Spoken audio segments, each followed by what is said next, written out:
No, me cambio yo. Ay, perfecto. Sí. Sí. Buenos días, muchísimas gracias a todas y todos por venir a esta segunda sesión del seminario, ya cuarto seminario permanente de mitocrítica cultural, organizado por Mercedes Pérez Agustín. La estamos siguiendo todos estos días. Ella escribe a unos, a otros, a otras y a unos. Y Paula, sí. Y Paula también, bueno, Paula y Lucía, que sí, está hoy tomando fotos, que luego subirá a las redes junto con Daniela. La verdad es que lo pasa. Bueno, está Daniela y Lucía, y luego ponemos en las redes, etcétera. Y luego toda la gente que viene aquí, ¿no? Unos vienen unas veces, otras veces vienen otras. Me acaban de convocar para el martes que viene a las 11:30. No podré venir el próximo seminario, lo siento muchísimo. La próxima sesión, por lo menos hasta las 12:30, creo que voy a estar ocupado. Pero bueno, todo se ha de aceptar. Bien, veo que vienen también maravillosas estudiantes de Adriana Lastikova, de primero de carrera, ¿verdad? Estupendo. Y Mercedes, muchas gracias por venir hoy también, Mercedes. Y bueno, la semana pasada tuvimos ese maravilloso comienzo y hoy es monotemático. Vamos a hablar de Antígona. Antígona, la mujer que estaba predestinada al sacrificio, sin saberlo ella por qué. En los mitos no se sabe por qué. El mito es aquello que explica lo inexplicable.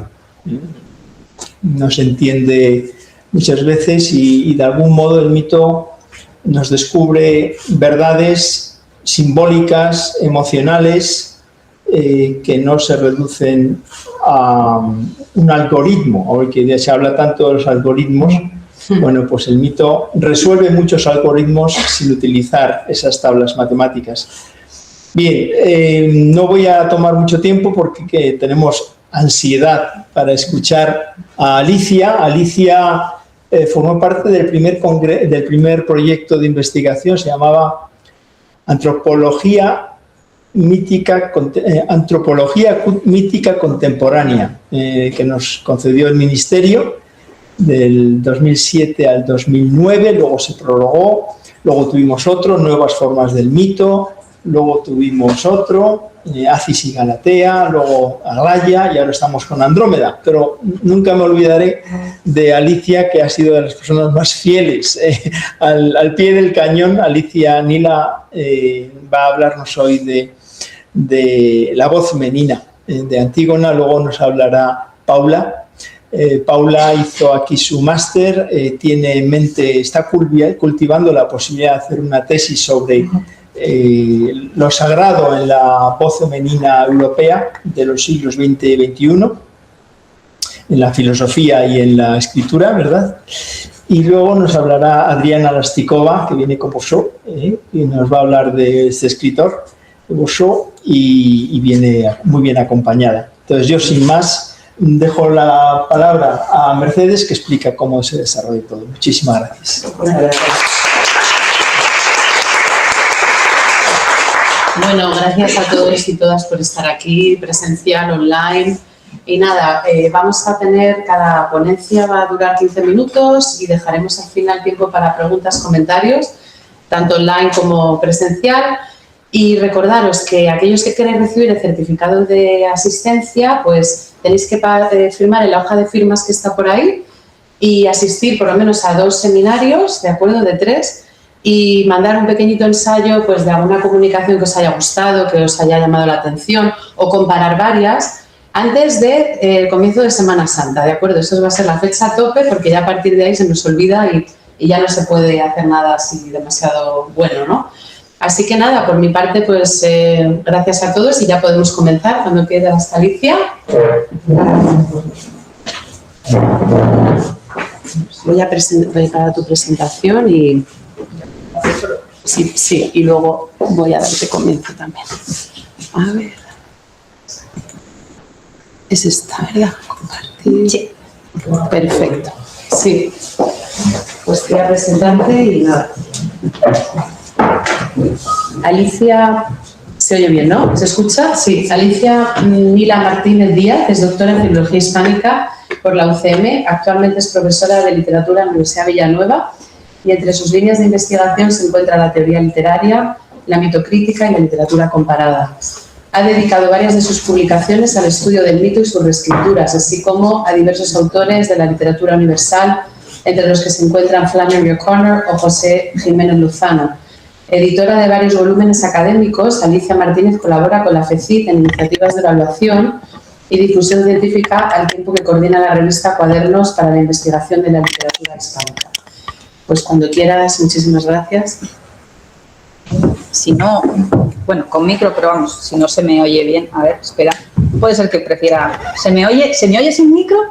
¿Sí? Sí. ¿Me da la voz? Pues yo lo prefiero, la verdad, porque si no tienes que estar pendiente de la distancia y me desconcentro. Muy buenos días a todos, muchísimas gracias por la invitación. Me encanta estar aquí y volver a estos orígenes con José Manuel. En mi intervención, como ya han adelantado, voy a hablar sobre la tumba de Antígona de María Zambrano y vamos a explorar un poco cómo despierta esa voz femenina. Por eso, cuando estaba preparando y dando vueltas a cómo me sumergía en María Zambrano, pensaba cómo trabajaba la voz femenina. La pregunta de investigación que me ha guiado fundamentalmente es la que estáis viendo aquí, ¿no? ¿Qué mutación del mito de Antígona se produce cuando Zambrano se acerca a ella, ¿no? Todos sabemos que los relatos, los mitos van cambiando, van evolucionando, se reescriben a partir de las diferentes situaciones históricas y cómo van añadiéndose capas de significado a estos mitos. Y yo decía, pues cómo puede ser que desde la Antígona sofocleana del 400, como estaban viendo ustedes ahí, hasta la de Zambrano en el 67, ¿qué es lo que ha pasado? ¿Qué es lo que ha sucedido? Entonces, ese ha sido, digamos, el eje rector de mi comunicación. Investigando y viendo cómo Antígona sobrevivía a todos estos cataclismos políticos, sociales, humanos que ha habido en la historia de Occidente. Sí, todos supongo que lo tenemos también en la cabeza, vemos que es uno de los mitos que más persistentes ha sido y que ha sido capaz de organizar y dar sentido a contextos históricos muy distintos. O sea, todos lo sabemos también que el mito persiste, como pongo ahí, pues porque se activan determinadas estructuras simbólicas de las que hablan pues Durán, Bloomberg y Steiner, sobre todo, a la que me remito a continuación, que es la obra de Antígonas, en la que él habla concretamente de este mito de Antígona que va vertebrando la tradición occidental a lo largo del tiempo. De hecho, Steiner, una de las imágenes más bonitas que tiene es esa constelación moderna de Antígonas, en donde él habla que este mito siempre resurge y resurge además con especial intensidad e idoneidad, casi podríamos decir, cuando lo político pues violenta. Esta frase, no me puedo resistir a citar a Steiner, soy incondicional de él desde que le conocí. Entonces, sí, yo el otro día lo contaba a mis alumnos de doctorado, que hay una pequeña broma que yo casi siempre en mis artículos citaba a Steiner fuera como fuera. Entonces yo les decía, eso ya son tics personales de cada uno, no incurráis en las locuras mías, se reían.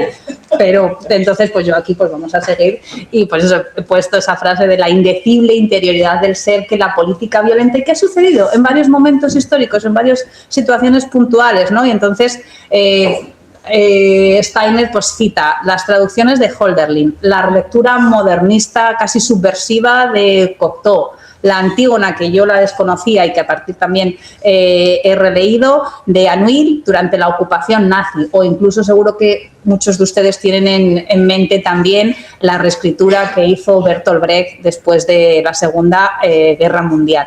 La cuestión es que pues, no son versiones aisladas, tienen todas esa aire de familia, podríamos decir, porque dialogan entre sí y cada una ilumina el mito de una forma distinta. Me interesaba mucho dar este contexto, ¿por qué? Porque Zambrano, aunque es cierto que Steiner apenas la menciona en Antígonas, eso es una cosa pendiente que tendríamos él y yo,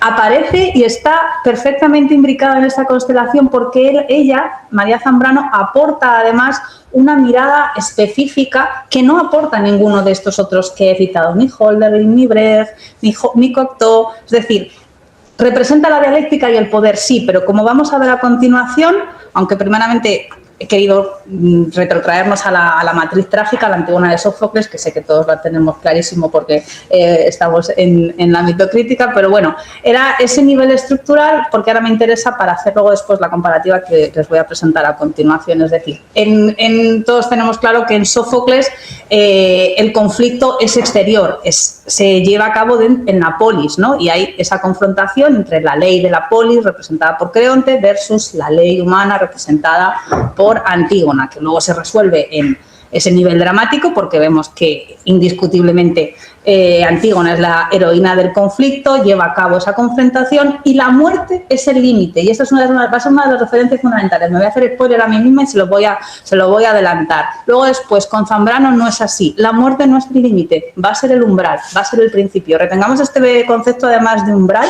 porque creo que pocos conceptos son tan afines o tan propios de María Zambrano como el de umbral. Y yo lo percibí con mucha claridad cuando estuve leyendo La tumba de Antígona para hacer esto. Entonces, a nivel dramático y a nivel estructural, Zambrano tiene muy claro cuál es su hipotexto, pero ella después lo va a llevar a otro nivel, a otra forma distinta, porque ella hubiera sido muy fácil para ella, de hecho, además, crear una nueva Antígona política. Piensen que ella tiene el contexto histórico en el que viene, luego lo hablaremos de él, del exilio, y cómo también es una circunstancia fundamental de la que escribe no solo La tumba de Antígona, sino toda buena parte de su obra, el exilio como herida fundacional, podríamos decir, pero para ella yo lo pensaba y digo, hubiera sido muy fácil recrear una Antígona justiciera, pero ella opta por un camino distinto, también por otro concepto muy zambraniano, que es el del sendero recibido. No sé si ustedes lo conocen o lo tienen en mente,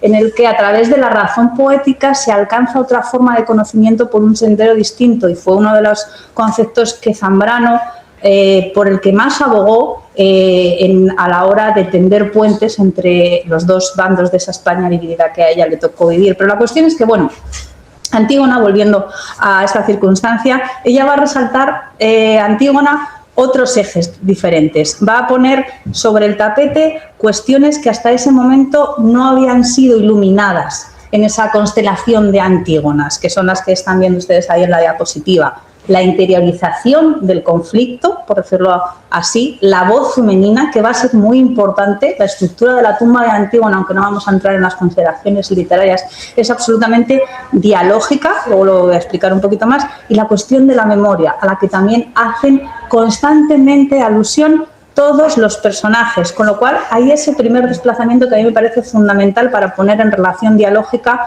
la matriz trágica que estábamos viendo, la Antígona sofocleana, con la Antígona de Zambrano. Es decir, el enfrentamiento pasa de lo público hacia una ética de la piedad y del vínculo, que son ahora los conceptos que voy a desarrollar, y que sobre todo a la hora también cuando estaba estudiando la obra, lo vi o lo pude concretar en ese desplazamiento estructural, sobre todo porque veo que Zambrano lo que lleva a cabo es un cambio en el eje, es decir, desplaza el conflicto de esa horizontalidad, de esa polis, a una verticalidad. Pongo ahí verticalidad del descenso, porque Antígona lo que hace es que desciende a la tumba, que podremos identificar como realmente la tumba también que aparece en Sófocles, pero la tumba, como les decía, ahora después lo vamos a ver, es un lugar simbólico con unas características específicas. El conflicto desciende, o sea, se pone en el eje vertical, y eso es lo que permite también ese desplazamiento, la transformación del personaje femenino que opera Zambrano en el mito. Es decir, pasa de ser una heroína, de ser, como decíamos, aquella que se opone a la ley de la polis, a una revelación, a revelar aspectos que son esenciales al mito y que hasta ese momento pues no habían salido a la luz. La transformación de la figura femenina, un poco la he adelantado, pero bueno, para que quedara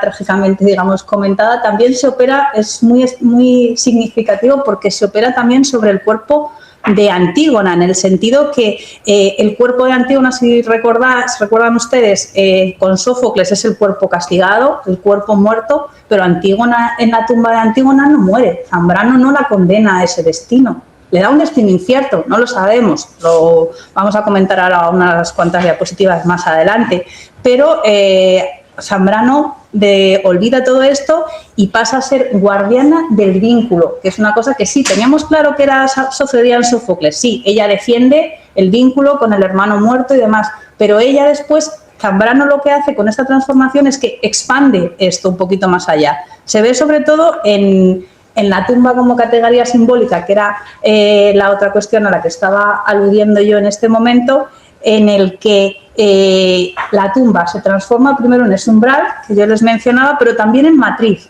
porque yo creo que Zambrano, aunque no ha sido leída desde esas perspectivas, siempre se ha aludido a otros aspectos de su obra, y esto es una interpretación personal, ella concibe también un poco, por decirlo de alguna manera, desde el punto de vista evangélico la palabra. En el principio era el verbo, y yo fue lo que identifiqué con mucha claridad cuando estaba leyendo a la luz de la mitocrítica este relato, es decir, el lugar, la tumba es ese lugar desde donde la palabra nace, de la oscuridad, del útero, de la matriz, y es una cosa que además le dicen algunos de los personajes que pasan por la tumba en el texto de Zambrano: tú ya no vas a ser madre.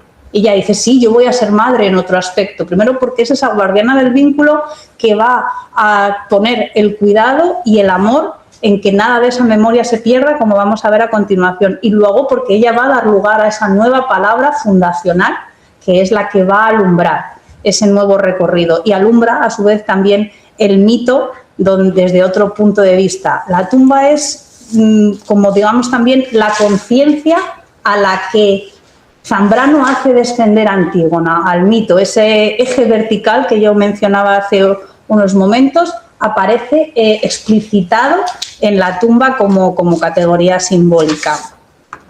Y la última transformación es la experiencia del exilio, que también se la estaba adelantando. Antígona puede leerse también como un alter ego de Zambrano, porque Antígona da voz a todos los vencidos. En la tumba de Antígona, Zambrano pone en boca de este personaje algunas palabras muy reveladoras. Yo me he traído aquí algunas de ellas, sobre todo cuando ella está hablando con uno de los personajes de cómo se convierte en forastera y vive también la experiencia del exilio cuando va por los caminos junto a su padre, y dice: hubo gentes que nos abrieron su puerta y nos sentaron a su mesa y nos ofrecieron agasajo, y aún más. Éramos huéspedes, invitados, ni siquiera fuimos acogidos en ninguna de ellas como lo que éramos, mendigos, náufragos que la tempestad arroja a una playa como un desecho que es a la vez un tesoro. Entonces, Zambrano, el mito se transforma también en eso, en ética del duelo y fundamento invisible de una comunidad vinculada siempre a la experiencia del exilio, que para Zambrano resultó ser no solo un lugar geográfico en las diferentes partes del mundo en las que ella vivió antes de llegar, poco antes de su muerte, a España, sino como un lugar espiritual desde el que ella concebía su obra. Y ya para terminar, a la medida que iba desarrollando esta investigación, consideré que era oportuno ponerlo en diálogo, esta lectura que hacía de Zambrano, con el concepto de memoria passionis de Metz, que no sé si ustedes lo conocen o ahora mismo lo tienen en la cabeza. Es decir, Metz lo que sostiene es que el dolor tiene que actualizarse y tiene que vivirse además como una experiencia de sentido y como una exigencia ética, es decir, custodiar el sufrimiento y que ello nos sirva para mantener vivo ese recuerdo. Y eso es precisamente lo que Zambrano está reivindicando a través de su Antígona, de la tumba de Antígona, es decir, desplazar esa ética de la confrontación que tiene Antígona hacia una ética de la piedad y del vínculo. Además se ve con mucha claridad en uno de los momentos, porque cuando ella está hablando con la arpía, que es uno de los parlamentos quizás más brillantes que hay en la obra, ella le dice, reivindica todo eso, y le dice a la arpía, ya te lo dije, dice, porque hay otra ley, que es la ley que está por encima de los hombres y de la niña que llora como yo cuando era niña y lloré. Es decir, tiene claro esa fundamentación de la comunidad. Y ya con esto terminamos. Alcanzamos esa Antígona revelada, que era a la que yo aludía al principio de mi comunicación. Yo leí a Zambrano entre los muros de esta facultad. No leí la primera obra de María Zambrano, no leí La tumba de Antígona, leí Los claros del bosque, que quizás muchos de ustedes hayan leído y si no, pues se lo recomiendo encarecidamente. Y años después, cuando leí y he releído de nuevo La tumba de Antígona, tuve una sensación semejante. O sea, tuve la sensación de encontrar también un claro de un bosque que se abría en medio de una oscuridad y puede ser que posiciera por analogía también o aplicara esa imagen poética a la lectura de La tumba de Zambrano. Pero es decir, yo veía que Antígona ya no estaba en el enfrentamiento, sino en el descenso, y interpreté la tumba pues como un claro negativo. Es decir, no es el espacio luminoso del bosque, claro está, pero sí es un espacio donde a partir de la oscuridad puede surgir una palabra verdadera, que es aquello que se persigue con insistencia y con tenacidad en toda la obra de María Zambrano. Entonces, la transformación es un cambio de luz el que opera fundamentalmente María Zambrano dentro del mito, y por eso quiero terminar también con unas palabras de la propia obra que son muy reveladoras. Es el último acto, la última conversación, en donde hablan los dos desconocidos, que eso es bastante inquietante, y uno le pregunta al otro: ¿quieres decir que va a seguir aquí sola? Se refiere a Antígona, claro. Dice: hablando en voz alta, muerta, hablando a viva voz. Observemos la contraposición de términos. Para que todos la oigamos, ¿es que va a tener vida y voz? Y la respuesta es tajante y además muy reveladora. Dice: sí, vida y voz tendrá mientras siga la historia. Y mientras siga la historia, pues ha demostrado que Antígona seguirá ahí. Muchas gracias.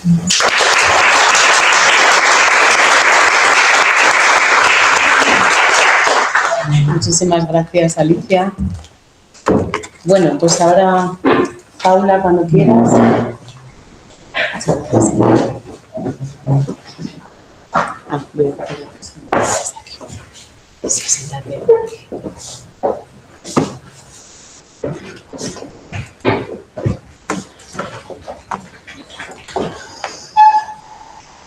Si te ve bien, perfecto. Vale, muy bien.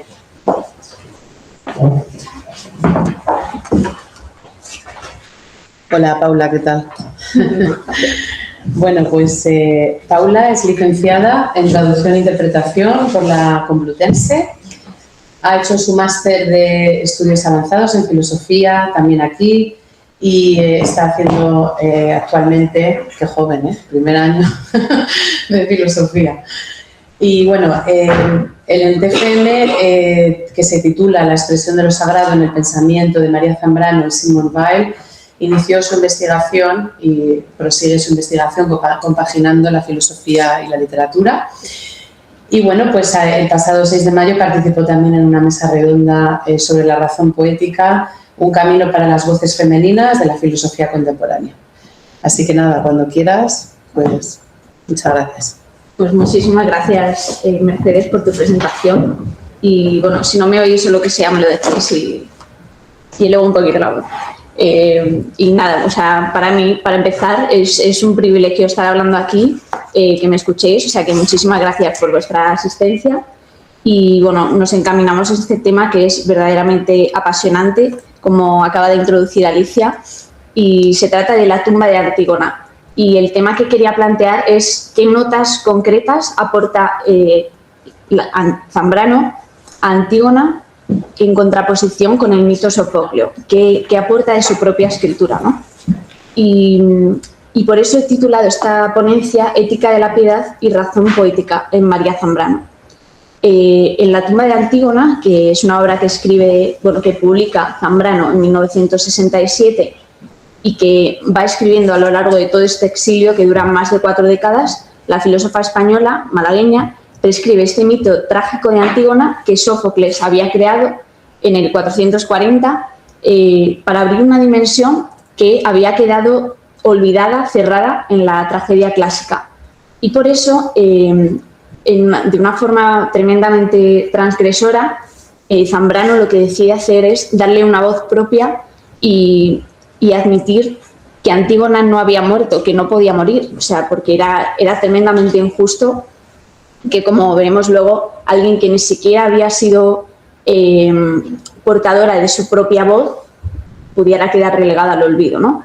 Entonces, vemos que en la obra Sofoclea, en la original, la heroína es condenada por Creonte, es un tirano, su tío, a ser enterrada viva por haber desobedecido, por haberse atrevido a contradecir la ley de la ciudad, de los hombres, de la tierra, al dar sepultura a su hermano Polinices, ¿no? a quien se le había sido negado el honor de ser enterrado pues, con dignidad.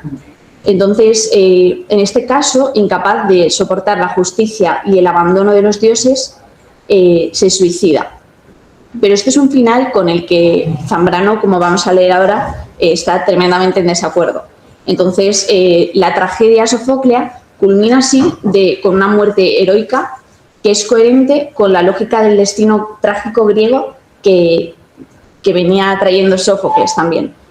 Y la propia Antígona, todos conocemos la frase de no nací para compartir el odio, sino el amor. Y esta es la matriz fundacional de la figura de Antígona, que es un arquetipo no solo de la figura femenina, sino de la humanidad entera, de todos los hombres.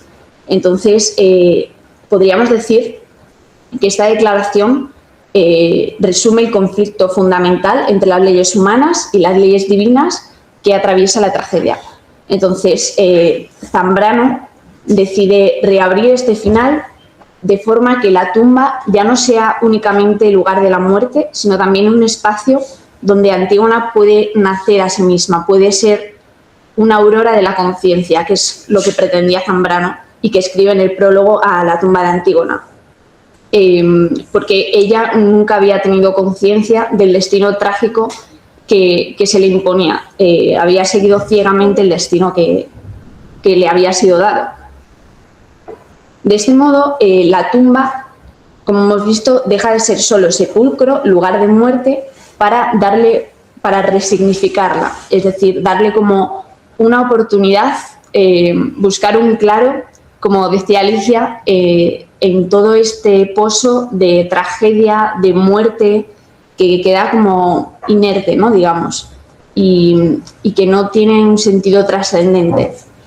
Entonces, sí tiene un sentido trascendente, perdón, pero como que le parece a Zambrano más definitiva la muerte en Sófocles de lo que debería ser, de lo que debería corresponder a Antígona. Y bueno, vamos a ver unas breves claves de la reescritura zambraniana que responden a un modo personal, es una impronta que tiene la propia Zambrano de apropiarse de su historia, que es la de Antígona, que también es la de su hermana Araceli, que también es la de aquella madre de la que no se ha podido despedir, de la que no llegó a su funeral. Entonces, bueno, la interpretación del mito, como decimos, responde a rasgos característicos de la lectura filosófica de Zambrano, empezando por el rechazo a la erudición y la sobreinterpretación. Zambrano no propone una lectura académica del mito, sino que quiere acercar a una realidad palpable aquello que está escribiendo y aquello que está pensando. Y entonces se centra en rescatar la experiencia humana que late en la tragedia, que nos atraviesa a todos. En el prólogo de la obra dice que su intención es hacer hablar a Antígona desde su interior, revelando aquello que la tragedia había dejado en silencio. Su filosofía pretende entonces devolver el pensamiento a la vida, alejándolo de la imposición estricta académica, o sea, que no se quedara la filosofía solo en las aulas, solo en las universidades, sino que trascendiera y sirviera pues, como herramienta vital a todos, ¿no? En segundo lugar, vemos una lectura vinculada a la experiencia. La interpretación del mito está profundamente ligada a la propia experiencia vital de la autora, como en el caso del exilio y del delirio.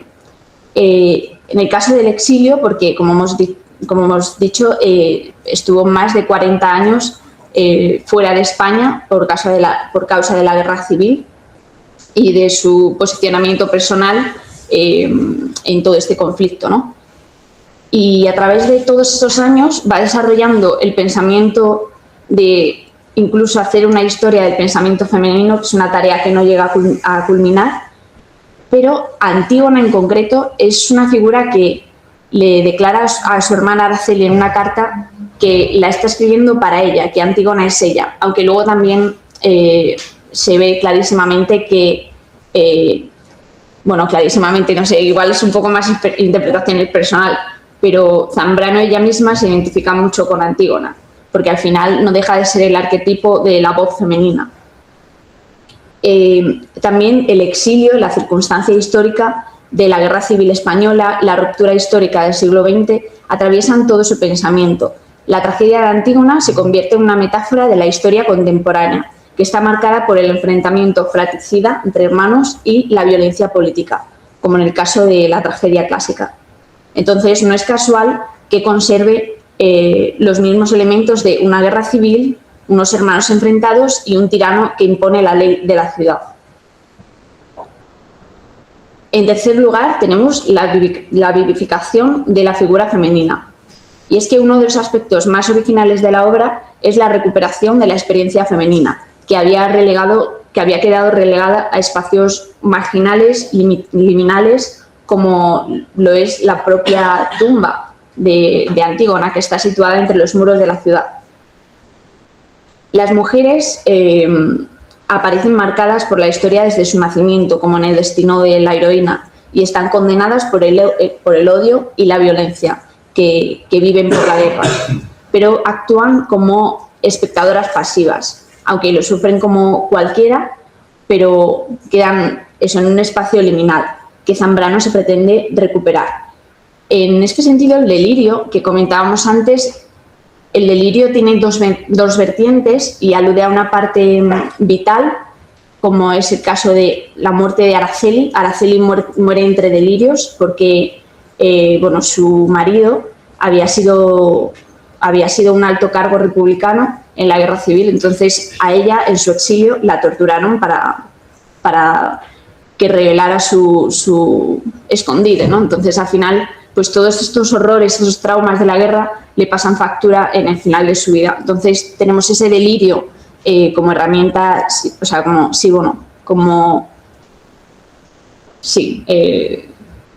un hecho psicológico, y también delirar es salirse del delirio, salir del surco.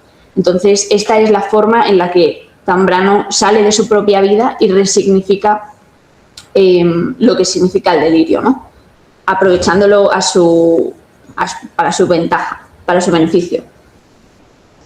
También tenemos la unión de vida y pensamiento. Decíamos que para Zambrano no existe separación entre filosofía y vida, y es que su pensamiento se articula a través de lo que ya mencionaba Alicia, que es la razón poética, que es una forma de conocimiento que integra pensamiento, experiencia, memoria y revelación. La tragedia se convierte entonces en una herramienta filosófica porque transforma la teoría en vivencia y porque permite comprender el pensamiento desde la experiencia personal. Podríamos decir que también todos estos elementos figurativos que van a aparecer en la obra, como las piedras blancas, el agua, la propia tumba, son elementos inertes, sin sentido, hasta que una voz filosófica los rescata y les da voz, y les da un sentido, que es lo que se propone hacer Zambrano. También tenemos Antígona como víctima sacrificial de la historia. En la obra de Zambrano, el sacrificio es un elemento fundamental, es una clave muy importante porque no se entiende únicamente en sentido religioso, sino también como una herramienta de salvación personal y catarsis. Catarsis no solo en esta salvación personal, sino marcando un modelo, una guía, como Aurora de la Conciencia, que es Antígona, para toda la humanidad, para que imiten sus pasos y que no se queden simplemente en esa destrucción que supone el final de la obra, sino que pues lo supere.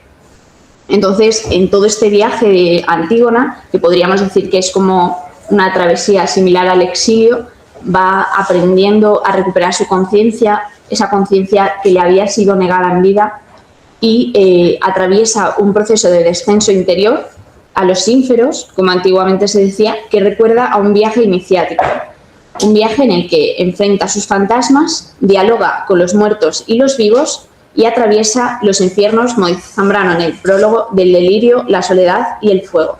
Recordamos que al final purificarse era pasar por el fuego, ¿no? Y solo tras este proceso podemos alcanzar una nueva claridad.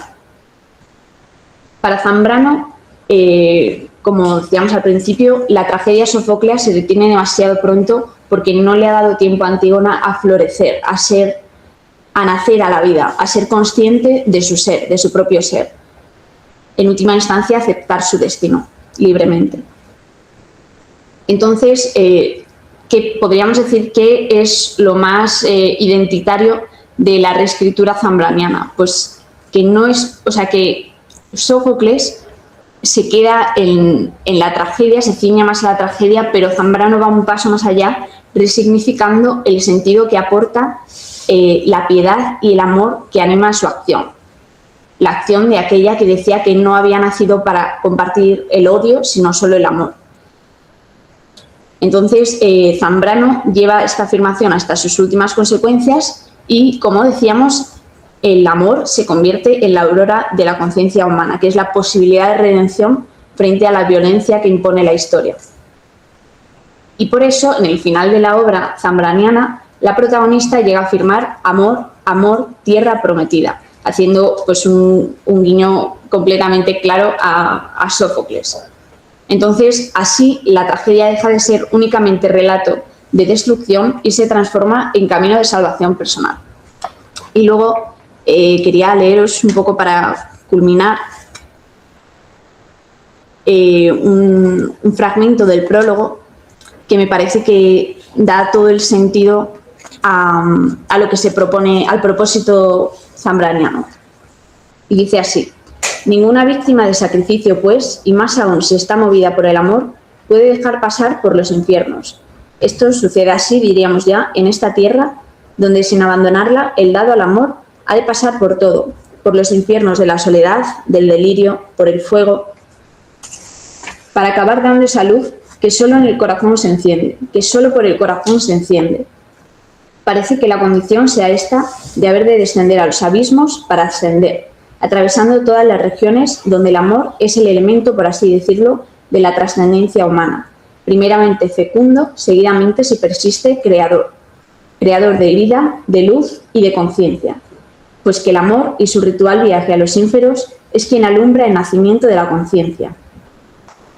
Y también, ya con esto termino, hay una anécdota muy bonita de Zambrano, y es que ella nació en Vélez, en Málaga, y en su familia es donde experimentó este despertar, digamos, de la conciencia, y lo recuerda como, lo relata esto como el primer recuerdo que tiene, y es de su padre alzándole en el jardín que tenían en casa, frente a un limonero, y ella pues tocando las hojas, ¿no? Y eso es para ella el despertar de su conciencia.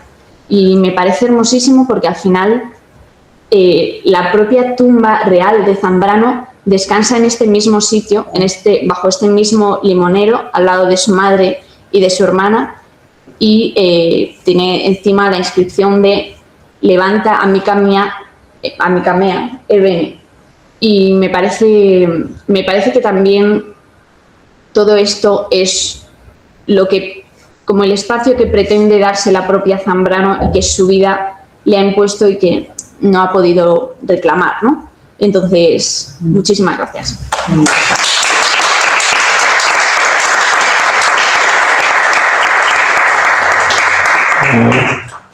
Muchísimas gracias. Qué interesantes las dos ponencias. Muchas gracias. Bueno, pues ahora, Adriana, tienes club de fans. Sí, de fans. Ay, si tengo ahí. Espérate tú. Sí, tranquila, sí. El ratón, ¿dónde lo tenemos? ¿Ha escondido? Vale. A ver, entonces aquí. Esta es la tuya. Esta, ¿verdad? Sí. Fenómeno. Pero espera, hay que ponerlo en la primera. Le damos aquí. Eso es. Y aquí es la primera, ¿verdad? Eso es. Y ahora aquí. Y escondemos esto. Perfecto. Y yo solo le doy a las flechitas. Tú le das a la flecha. ¿Quieres que te lo ponga aquí para estar más cómoda? Más fácil. Muy bien. Muchas gracias. Nada, tío. Perfecto. Ahora te presento y empezamos, ¿vale? Vale. Bueno, ya damos paso a la tercera ponente. Su nombre es Adriana Lastikova, es doctora en estudios franceses por la UCM y ayudante doctora ahora. Eso es. Cuenta con amplia trayectoria docente, ha sido profesora también en la UCM, en la Nebrija, en la UNIR y dirigió el Departamento de Lenguas Romances en la Facultad de Filología de la Universidad Matías Bell en Banska, perdóname la pronunciación, Bistrica, en 1997-2000. Compagina la labor docente con la traducción y tiene varias traducciones publicadas. Su investigación se centra especialmente en la literatura francesa ultracontemporánea, en la pervivencia de los mitos en la sociedad postmoderna y las artes actuales y la semántica textual. Pues cuando quieras, Adriana, muchas gracias. Pues muchas gracias. En primer lugar, me gustaría dar las gracias por haberme invitado a este seminario. Yo soy el profesor José Manuel Losada. Me encanta estar aquí. Estuve también presente el martes pasado y creo que es apasionante todos los temas, ¿no? Todas las jornadas. Así que también mi más sincera enhorabuena a las anteriores ponentes. Vamos a ver ciertos puntos comunes entre la Antígona de Zambrano y la mía, bueno, que es la de Henri Bouchot. También quisiera compartir con vosotros una alegría.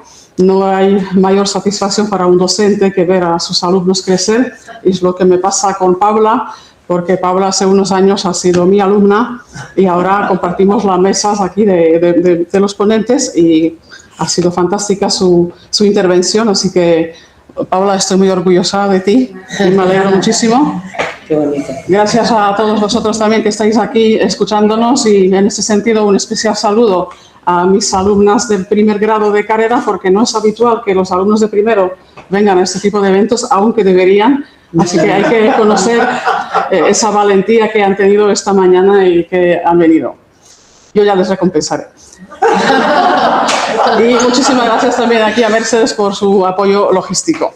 Así que yo os voy a hablar ahora de una versión novelística del mito de Antígona, de la mano del escritor y poeta. Perdón, esto no avanza. ¿Por qué no avanza? Perdonad la que le hemos dado. Le damos aquí, a ver, un clic. Vale, muchas gracias. Nada. Entonces, de la mano del poeta y escritor belga Henri Bouchot, que creo no es generalmente muy conocido. Hablo del público en general, no hablo de los especialistas tal vez de la literatura francesa. De su extensa obra que abarca 11 novelas, 12 poemarios, varios ensayos, varias obras de teatro, incluso varios diarios que nos legó a la posteridad literaria. Tan solo 4 novelas han sido traducidas al español. Una de ellas, tal vez la más conocida, es L'Enfant Bleu, que salió en 2004, ¿no?, bajo el título El Niño Azul. Así que los futuros traductores, que ahí también entre mis alumnos tenemos mucho trabajo por delante. Yo os voy a hablar del tríptico mitológico de Bouchot, que está compuesto por 3 novelas: Édipe sur la route, Edipo en el camino, Diotima et les lions, Diotima y los leones, y Antígona, como veis, publicados entre 1990 y 1997. Tan solo la primera novela, la de Edipo, está traducida al español, las otras 2 no, desgraciadamente. Pero si leéis en francés, recomiendo leer el tríptico, es fantástico, muy poético. Ahora lo vamos a ver con más detalle. El libro ha sido incluido en este libro de los investigadores José Vicente Bañús y Patricia Crespo, Antígonas, mito y personaje, un recorrido desde los orígenes, que lo tenemos aquí en la biblioteca de la Complutense.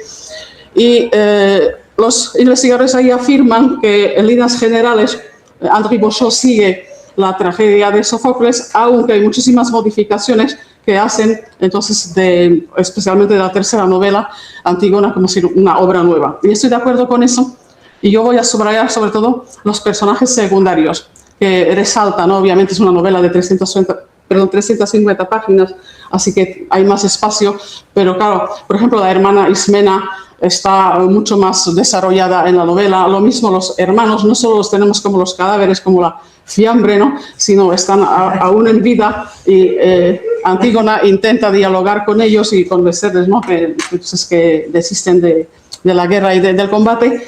Y muchísimos otros personajes que se inventa Bouchot, como por ejemplo utilizando, es cierto, el nombre mitológico de Clio, pero lo plasma en un personaje de un pintor, amigo y protector de Antígona. Después hay, por ejemplo, un cantante castrado que se llama tan simplemente K, o un Aedo Dircos, que le recuerda entonces a a Antígona sus viajes con su padre Edipo, etcétera, etcétera. Es decir, ahí la plasticidad de los segundos personajes resalta muchísimo, ¿no? Es importante destacar que Henri Bossuet escribió lo que se llama Journal d'Antigone, lo escribió durante 8 años, entre 1989 y 1997, donde describe él mismo el proceso de la escritura y añade sus propias reflexiones sobre esta destacada figura femenina mitológica, ¿no? Entonces, lo que veis ahí proyectado es precisamente un pasaje de ese diario de él, cuando él afirma, ¿verdad?, que no es personaje de tragedia, sino de novela, y no es la mujer de un acto, solo de un debate, de una negativa, que es la mujer de un mundo nuevo, ¿no? Y en otro pasaje también de este diario se pregunta si es oportuno en nuestra época volver a los mitos antiguos, ¿no? Y sobre todo si, como los de Edipo y Antígona, ya han sido tratados tantas veces y tan bien, ¿no? Pero se contesta también él mismo que los mitos fundadores, las bellas historias, ya no nacen de un esfuerzo intelectual, sino de lo más profundo de cada uno y de lo más profundo de la evolución y la imaginación humanas. Para acercar un poquito de manera didáctica, también es que yo sabía que iban a venir mis alumnas, vamos a acercarnos a esa obra en 3 líneas. La línea semasiológica será la primera, después para enlazarla con el poder taumatúrgico del arte y, como no, ya que estamos en el seminario de mitocrítica, enlazarlo con la mitocrítica cultural tal como la entiende el profesor José Manuel Losada. También llamo vuestra atención en este cuadro, bonito cuadro del siglo XIX, concretamente de 1825, del pintor francés Sébastien Norbly. Y ahora, para que me escuchéis un poquito, no hay pájaros, ¿verdad? ¿Se ven buitres o tal? No, pero ahora veremos. ¿Por qué? Pregunto eso. Bueno, ¿qué es lo de la semasiología? Es el estudio de las palabras o de la semántica, del sentido de las palabras, y leyendo la Antígona de Bossuet destaca muchísimo la ocurrencia de la palabra mujer o de las sintagmas je suis une femme, aimons t'aime parce que tu es une femme, eso es lo que es. Ismena dice, ¿no? En un momento dado a su hermana le dice, aimons te quiere porque eres una mujer o porque es mujer. Esta frase es todo un desafío para los futuros traductores, porque él no dice que eres mujer bella, audaz o temerosa o lo que quiera, sino solo mujer, ¿vale? Entonces, leyéndolo, y muchísimas veces, ahora lo vemos más por adelante, volví a leer la tragedia de Sófocles, porque yo creo que me suena que ahí la palabra mujer no anda tanto. Y es cierto, porque en toda la tragedia de Sófocles, la palabra como tal, mujer, aparece, lo que veis ahí arriba, cuando Creonte declara, a mí mientras esté con vida, no habrá de mandarme una mujer. Es la única ocurrencia de la palabra mujer en la tragedia sofocleana, ¿vale? Y después, en otra declaración, le dice, mejor es si es preciso sucumbir ante un varón, así no se nos llamaría inferiores a una hembra, ¿no? Es lo más obvio, ¿vale? Sabéis que el punto álgido, bueno, de todas las Antígonas es esa réplica que ella da a la Condena y a Creonte, ¿no? Y una de las cuales la da en la tragedia sofocleana es esta. Ni yo tampoco creía, ¿no?, que tuvieran tal fuerza tus pregones para poder transgredir, siendo mordar las leyes no escritas y firmes de los dioses, ¿vale? Entonces, sí, estudiamos un poco, no solo estos 3 ejemplos que he puesto a modo de ejemplo, sino el discurso, vamos a decirlo así, de Sófocles. Lo que estáis viendo el gráfico se llama la estrella semántica de Heringer. Debe el nombre al lingüista alemán Hans-Jürgen Heringer, ¿vale? Aunque él no lo hace en colores, lo de colores lo he añadido yo para que destaque más. Entonces, si leemos la tragedia sofocleana, vemos que, aunque obviamente la frase ya citada por mis compañeras, que no he nacido por el odio, sino por el odio del amor, amor está, pero si no, Sófocles plasma en la boca de Antígona palabras como ley, bueno, la oposición entre la ley de los dioses de los hombres. Muchas veces menciona el verbo morir o al dios Hades, ¿no? Es decir, por eso escogí esos colores así más fríos, porque la connotación semántica, si no es neutra, es más fría, ¿no? Y en lo de Bossuet precisamente no lo es, ¿vale? Por eso lo hacemos para que veáis un poquito la diferencia. Porque cuando en ese punto álgido de la condena, aunque por ejemplo en la novela de Bossuet hay como una modificación que no la condena Creonte como tal, sino un tribunal compuesto por 3 hombres, nada más al entrar a la sala de tribunal, Antígona dice, esos 3 hombres son orgueil, loi et argent, ¿no? Como que las 3 palabras que definen, vamos a decir, a los hombres, que ya, como sabéis, como ya afirma el mitólogo Campbell, el hombre es la sociedad y la mujer es la naturaleza, ¿no? Entonces, enseguida, quienes no habláis francés, dice, los hombres son orgullo, dinero y leyes, ¿no? Precisamente para contraponer que la mujer es lo de amor y paz, etc. Entonces, por mis alumnas, permítanme, voy a leer la réplica de Antígona en francés, ¿no? Creonte, y ahora la vamos también en español. Je ne refuse pas les lois de la cité. Ce sont des lois pour les vivants. Elles ne peuvent s'imposer aux morts. Pour ceci, il existe une autre loi qui est inscrite dans le corps des femmes. Tous nos corps, ceux des vivants et ceux des morts, sont nés un jour d'une femme. Ils ont été portés, soignés et chéris par elle. Une intime certitude assure aux femmes que ces corps, lorsque la vie les quitte, ont droit aux honneurs funèbres et à entrer à la fois dans l'oubli et l'infini respect. Nous savons cela, nous le savons, sans que nul ne l'enseigne ou l'ordonne. Tenéis ahí resaltado, ¿verdad?, la palabra femme, solo en este pequeño párrafo, veis 3 veces, ¿no?, lo que estaba diciendo como prueba, y no solo es toda la novela, ¿eh? Bueno, aquí lo tenemos en español. No rechazo las leyes de la ciudad, son leyes para los vivos, no pueden imponerse a los muertos. Para estos últimos existe otra ley que está inscrita en el cuerpo de las mujeres. Todos nuestros cuerpos, los de los vivos y los de los muertos, nacieron un día de una mujer, fueron llevados, cuidados y amados por ella. Una íntima certeza asegura a las mujeres que estos cuerpos, cuando la vida les abandona, tienen derecho a honores fúnebres, entra tanto en el olvido como en el respeto infinito. Lo sabemos sin que nadie nos lo enseñe y nos lo ordene. Entonces, si hacemos una estrella semántica de Heringer a base de la escritura de Beauchamp, vemos, y de hecho los colores también nos lo destacan, que las palabras más frecuentes son amor, luz, mujer y paz, ¿vale? Así que enseguida vemos que entramos como algo más cálido, por eso también lo puse en esos colores, ¿no?, más cálidos, ¿vale? Entonces, eso sería esta primera línea semasiológica. Repito, vemos que la escritura de Beauchamp va como muy en la defensa de la mujer. Pero es cierto que estoy de acuerdo con las compañeras que han presentado a María Zambrano, que Zambrano no hace de Antígona una heroína política y tampoco lo hace Beauchamp, ¿vale? Porque podemos eventualmente leer tanta frecuencia de la palabra mujer y tanto ensalzamiento en el nivel discursivo de la mujer, quiere decir que él reivindica algo para la mujer.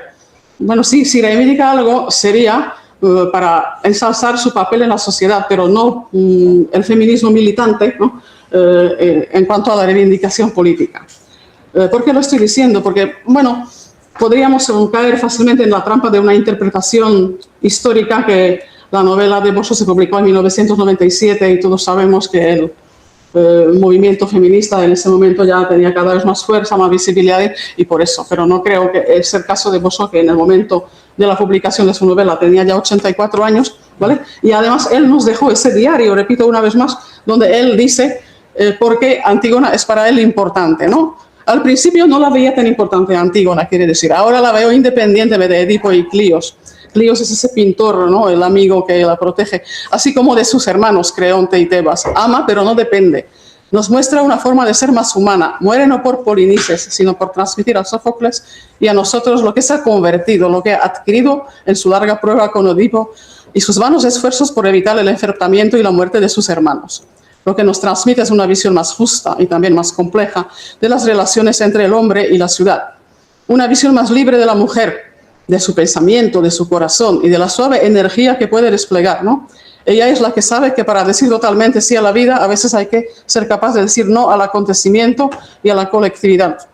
Sigue siendo una imagen esencial y uno de los motivos de ruido de nuestra civilización. Y añade, perdonad que es una de las pocas citaciones, de alguna manera estoy enamorado de ella, es el escritor, ¿no? Esta intimidad entre nosotros ilumina mi vejez. Por otro lado, he dicho que para mí era la figura femenina más elevada y sorprendente de la tradición griega. Solo en la tradición judeocristiana la Virgen María tiene la misma posición, ¿no? Pero María existe por y para su hijo, solo habla a través de él. Antígona dice sus propias palabras. Ella misma decide seguir a Edipo, no lo decide, lo hace. Va, decide volver a Tebas cuando podría quedarse en Atenas. En su lucha con Creonte no cuestiona la ley de la ciudad, que es entonces la ley de los hombres. Solo afirma que hay una ley superior y que como mujer pretende seguirla.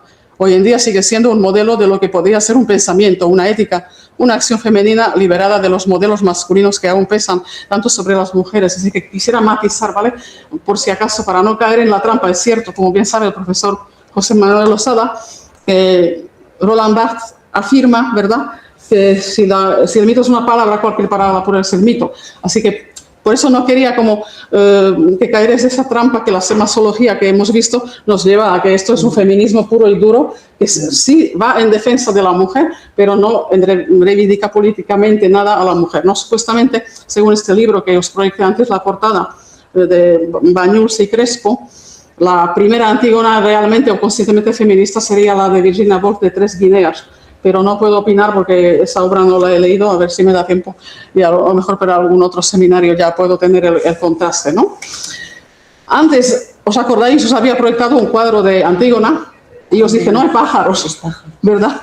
Y aquí os proyecto otro cuadro de Mary Sparta List-Milman, una pintora británica pero nacida de padres griegos, perteneciente al movimiento de prerrafaelita, y ahí sí que vemos pájaros. Y me decís, esta Adriana, ¿qué nos cuenta aquí de los pájaros? Bueno, es que hay un momento, bueno, el momento que ella iba en la novela de Bosho, va a dar sepultura a su hermano, ve a un buitre arrancando la carne putrefacta, ¿no?, del cuerpo de su hermano, y eso la trastorna tanto que en un momento dado incluso porque la quieren salvar, ¿vale? Una de las modificaciones introducidas que Cleos, ese pintor, y toda su banda la quieren salvar. Han avisado a Aemon que vuelva a la ciudad para como salvarla, ¿no? Pero ella no quiere, y ellos incluso montaron barricadas, ¿no?, para que no pasen los guardas con Antígona, etc.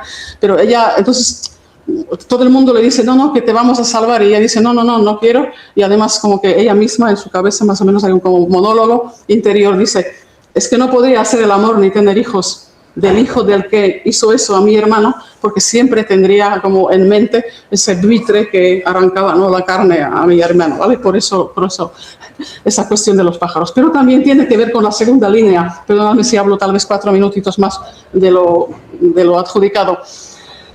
Os he dicho que la segunda línea va a ser el poder taumatúrgico del arte, que es mágico, ¿vale? Taumaturgia es mágico, alumnas queridas, si no lo sabéis. Y precisamente el arte es una cosa que nos deja en la frontera entre lo visible y lo invisible, o si queréis, entre la inmanencia y la trascendencia, ¿verdad? Y la escritura de Bafo es tan poética que la novela empieza por la invitación del pintor Cleos a una cueva donde Antígona tiene que como evaluar o ver su fresco, toda una reminiscencia al arte rupestre, ¿no?, y a la prehistoria, y precisamente también el motivo es mitológico, es la lucha entre Apolón y Pitón. Y Antígona le reprocha a Cleos que ese cuadro le falta más color rojo, como color del combate, ¿no? Todo un presagio de lo que va a pasar más adelante con ella. Pero ojo, la Antígona de Bosho no solo es la mujer piadosa que va a dar sepultura a su hermano, sino es también una amazonas, una guerrera que empuña el arma, es también una curandera y es escultora, ella misma es artista, y entonces esculpe 2 estatuas de su madre Yocasta. Para cada uno de los hermanos le pone cara diferente, que es la cara que Yocasta ponía al hermano en cuestión, intentando disuadirles del combate y de la guerra. Bueno, falla en eso, pero una vez más veis otra obra artística que nos pone ahí, que es el Bosho, que se pone unas exfrasis, bueno, inventadas, todo un bucle para lo mismo. La Antígona de Bosho muere, aunque hay una modificación, no muere ahorcada como en la tragedia de Sófocles, sino asfixiada por el humo de las antorchas, sino en el mismo que muere o que pierde el conocimiento, a su vez oye una nueva Antígona, es la mujer de Cleos que representa a su vez ya Antígona en el teatro, en el Sófocles. Es decir, hay un bucle, ¿no?, como que vuelve a renacer enseguida, ¿vale? Es decir, por eso quería que lo tendrías un poco en mente, que si toda la novela está repleta de ese simbolismo de alguna obra artística que va presagiando el destino de ella, etc. Es hermosísima, realmente la recomiendo a todo el mundo. Yo la estaba devorando, hasta me decían, bueno, ¿qué estás leyendo? Digo, parece una novela policíaca. Digo, hombre, sé quién es el asesino y sé quién es la víctima, pero se lee muy bien. Y, perdóname, entonces ya voy terminando. Tenemos que entrelazarlo con la mitocrítica, porque estamos en un seminario de mitocrítica. Así que voy a remitirme al libro de mitocrítica cultural escrito por el profesor José Manuel Osada, porque muy bien sabéis que Antígona se interpreta, sobre todo no de manera un poco histórica o antropológica o sociológica, pero desde el punto de vista de la mitocrítica, tenemos que subrayar el elemento trascendente. Si alguien quiere saber más información, aquí tiene la definición del mito tal como la propone José Manuel Losada, donde lo leemos, ¿no? Acontecimientos extraños con referentes trascendentes, y en el capítulo 6, mito y personaje, el profesor Losada compara muy bien la tragedia sofocleana con la de Jean Cocteau de Anouilh. Y yo os digo, Bossuet también tiene ese elemento trascendente, porque, por ejemplo, la hermana en un momento dado declara: tu es sur une route céleste, es decir, un camino determinado por las estrellas, ¿no?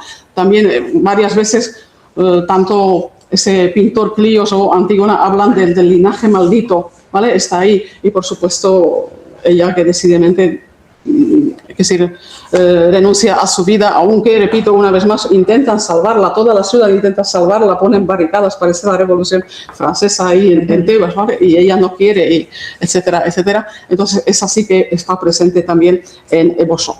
Y vamos a terminando. Yo he puesto en el título que es un tríptico y no he hablado de que es una novela, así que ahora voy a mencionar con dos frases la segunda, la que se llama, si os acordáis, Diotima y los leones, que es una historia inventada, aunque una vez más Bossuet se inspira de un hombre mitológico que es Diotima, ¿no? Una sacerdotisa, pero aquí en su novela es la nieta del jefe de un clan salvaje en Asia, de un clan que venera a los leones, y por eso cada año hacen un ritual, que es un combate entre los leones, solo leones machos, no leones hembras ni críos, ¿no? Por si acaso hay animalistas aquí.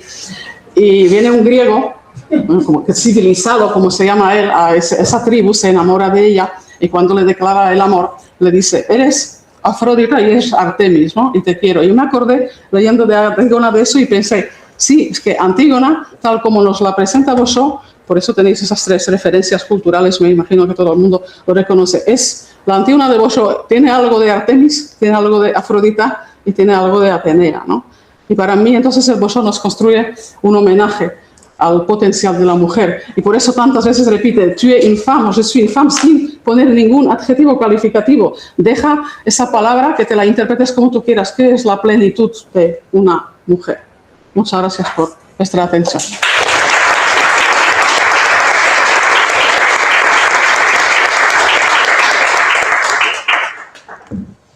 Bueno, tenéis aplausos virtuales, siempre fenomenales, sí, sí.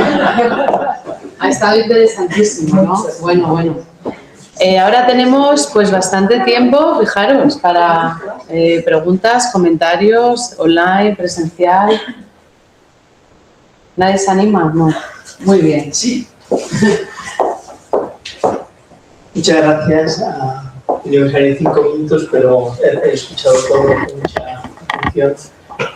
Gracias por las 3 intervenciones.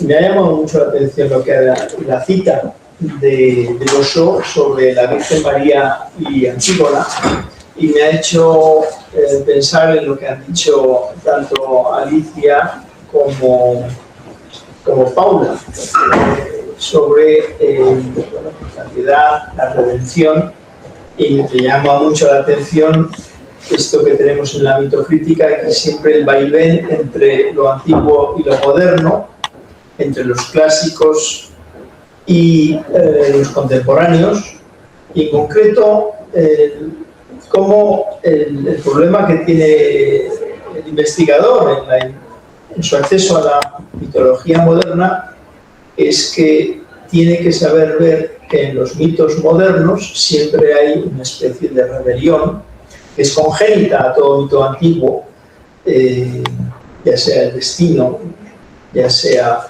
la predestinación, el caos, etcétera, que muchas veces no se entiende si no se tiene en cuenta, ¿no?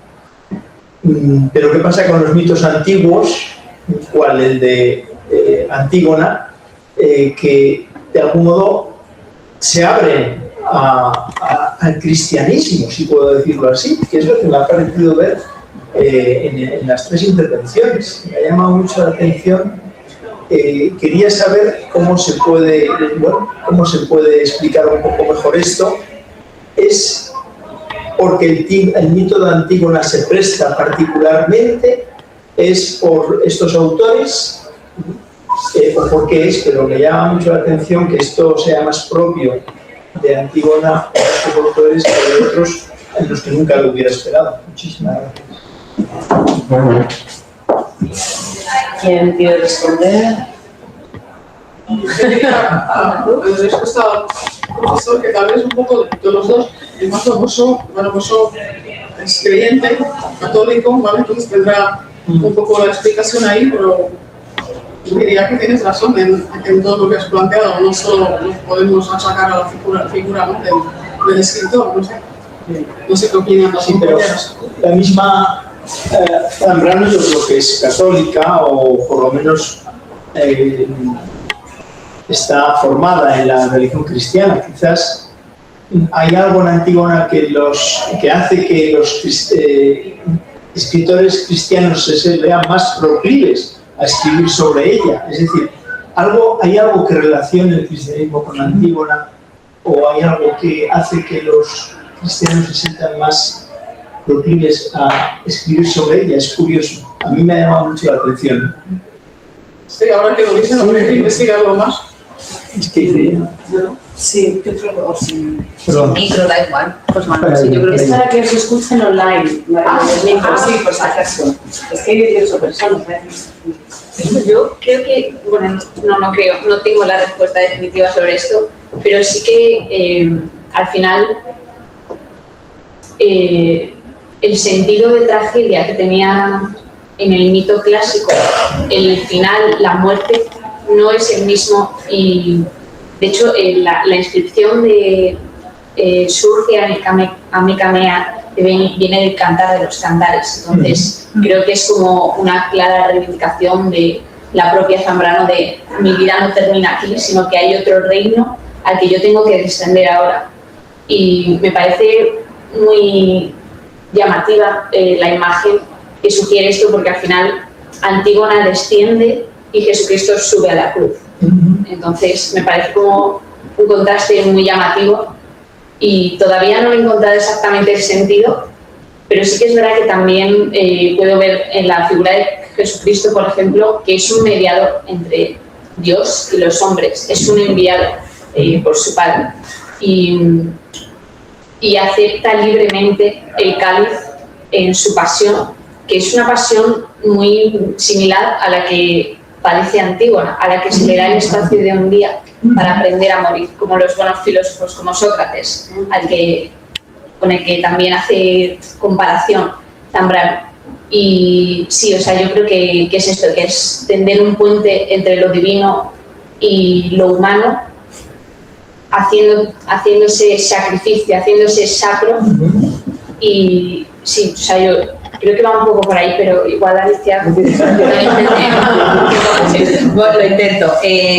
Yo la leo también de una manera muy semejante a la tuya, atendiendo también, como decía José Manuel, a la formación cristiana que tenía. Por eso yo lo he dicho con mucha prudencia, he dicho, yo la leo así, a la luz, y encuentro muchas semejanzas con el principio del Evangelio de San Juan, en el principio del Verbo, porque a lo que alude también María Zambrano es que es una nueva palabra la que surgirá y de la que después brotará una vida eterna. La tumba, yo un poco lo he acercado como tú, la tumba es una matriz. Y luego también lo que yo he visto que hace Zambrano es que feminiza, siempre ha sido un mito femenino, pero lo feminiza más todavía aludiendo a otras características de la feminidad que Sófocles había obviado. Y entonces eso también pues, nos remite al cuidado, a la ética, a todo eso. Y yo veo que también la Antígona de Zambrano también asume su destino, como lo hizo Cristo y como lo hizo la Antígona de Sófocles. Es decir, he aquí la sierva del Señor, hágase en mí según tu palabra. Pues Antígona, yo la veo que también lo asume, y en Zambrano es así. Ella lo dice, porque aquello es como una sala de espera. Por la tumba empieza a pasar todo el mundo para convencerla, para decirle, muchacha, ¿qué haces aquí? Sal, vete, tienes vida, ten niños, cásate, has dejado al novio plantado en el altar. Y ella asume su destino con coherencia, con firmeza, defendiendo qué es lo que quiere realmente. Y eso a mí me remitía en la lectura, aunque yo no lo he dicho en mi presentación, igual a la figura cristológica. Muchas gracias.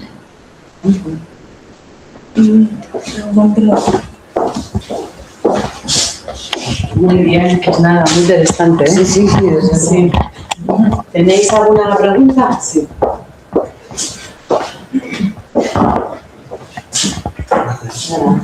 Yo tengo una pregunta también en la línea de Rosada, pero más concreta, y a mí me ha llamado la atención, quería saber un poco más. Habéis nombrado, sobre todo de Zambrano, habéis nombrado sobre todo la ética de la piedad, también la ética de la piedad femenina, o ética femenina de la piedad. Entonces, me llama sobre todo la atención, porque yo trabajo con compasión, qué diferencia hay entre piedad y compasión, porque también la piedad está muy asociada a un término cristiano, la compasión sí la traducción de Helios, ¿no? Sí. ¿Qué maneja Zambrano exactamente? ¿A qué llamáis tiene que ser femenina o no? Basada en los cuidados, va por ahí. Si me puedes explicar un poco más o dar las pistas para profundizar en por qué piedad, cómo lo nombra Zambrano, si habla de compasión, en qué consiste esa ética, si problematiza la creación de comunidad a través del duelo, o el amor como redención, donde quedaría la piedad, la compasión y el terror. Y la otra pregunta también para Zambrano sería, en la segunda comunicación hemos hablado de la catarsis, ¿no?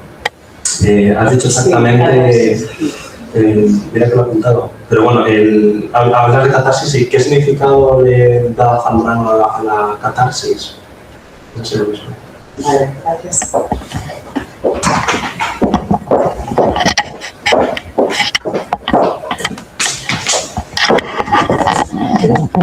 No, quiero que te lo haga una pregunta. O sea, realmente lo digo un poco temerosa porque no soy súper culta en este sentido, no sé, no he leído claramente, o sea, no, muy precisamente el sentido de la catarsis y en qué se relaciona con Zambrano, pero lo que sí sé es que al final es una transformación, es superar el dolor, es superar la muerte y es ahondar en las sombras, en los infiernos y buscar algo que pueda ser salvable, que pueda salir a la luz, y eso remite clarísimamente a los claros, valga la redundancia. Y creo que ahí está como esa resignificación. Yo creo que en el sentido griego se orienta más hacia la ciudad, hacia la justicia, hacia los hombres, y en este caso cobra un nuevo sentido trascendente en el que de repente entra la piedad, y la piedad como guía, como motor. Y por eso amor, tierra prometida es la última palabra que dice Antígona en esta interpretación zambraniana, porque ha encontrado de repente su horizonte perdido.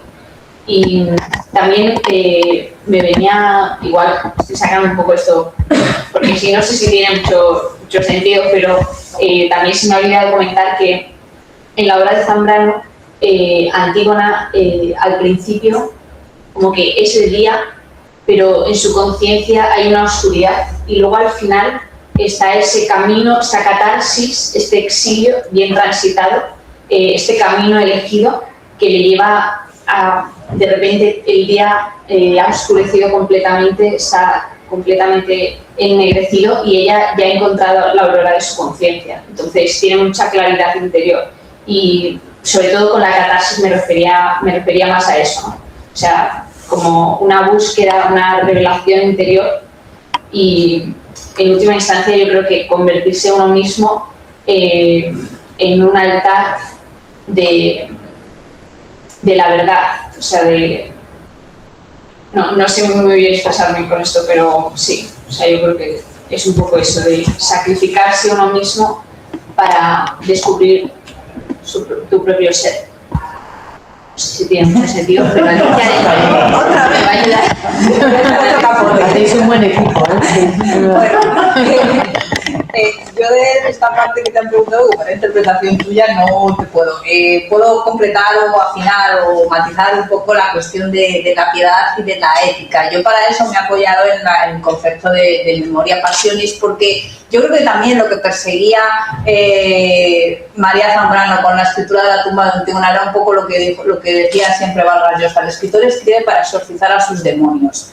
Y ella, aparte de que escribe desde la experiencia del exilio como herida fundacional, como ya he dicho, ella también lo que quiere es restañar heridas. Han pasado muchos años ya después del conflicto de la guerra civil, y ella busca tender ese puente, ese concepto de sendero recibido también, que Paula seguro que también conoce, en el que propone una alternativa, y por eso es esa ética en donde ya se da una hospitalidad para los muertos de cualquiera de los dos bandos y de cualquiera de los múltiples genocidios que ha habido y enfrentamientos a lo largo de la historia del siglo XX de la que ella ha sido testigo y víctima, y luego también para todos aquellos que buscan su lugar en el mundo. Entonces, yo la ética, la compasión, yo creo que la he mencionado, pero no es un término que yo haya manejado porque es otra cosa distinta. Pero yo sí que he visto esa ética en donde lo que se busca es tender puentes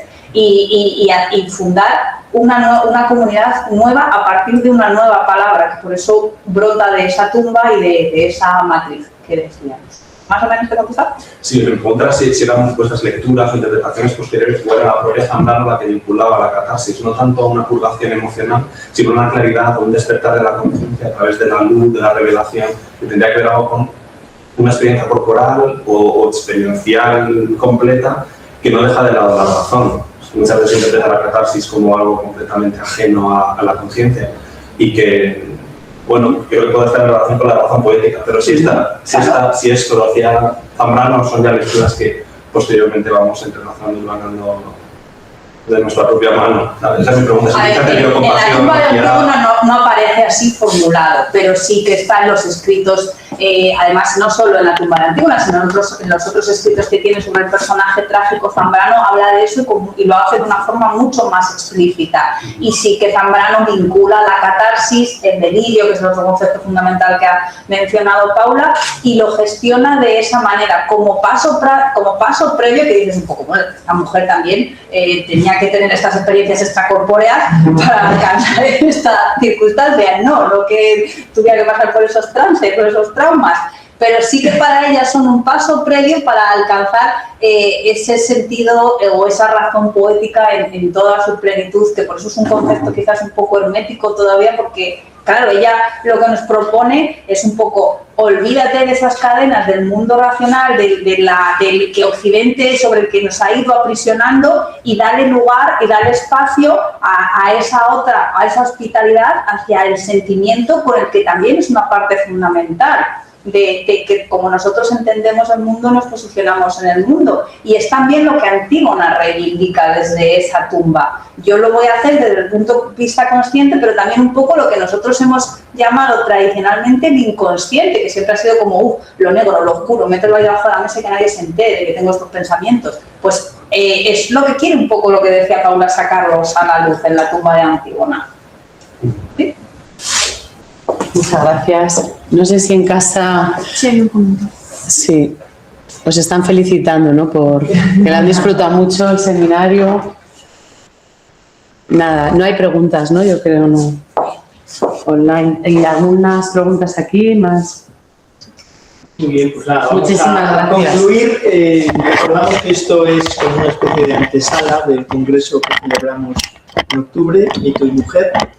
Está en la página web, basta con buscar Mito y Mujer, Congreso Internacional de Mitocrítica, y ya está. Y muchísimas gracias a Alicia, que lo ha hecho muy bien, a Paula, que lo ha hecho muy bien, a Adriana, que lo ha hecho muy bien, a todas las personas. Ha estado muy interesante. Muy interesante, Sí, está diciendo Paloma os apoya, ¿verdad? Bueno, gracias a todas las personas que nos están escuchando en línea. El próximo martes yo no podré asistir, por lo menos la primera hora, pero procuraré venir corriendo enseguida. Y ya desde ahora pido disculpas y nada, seguimos una vez más para el quinto. Gracias.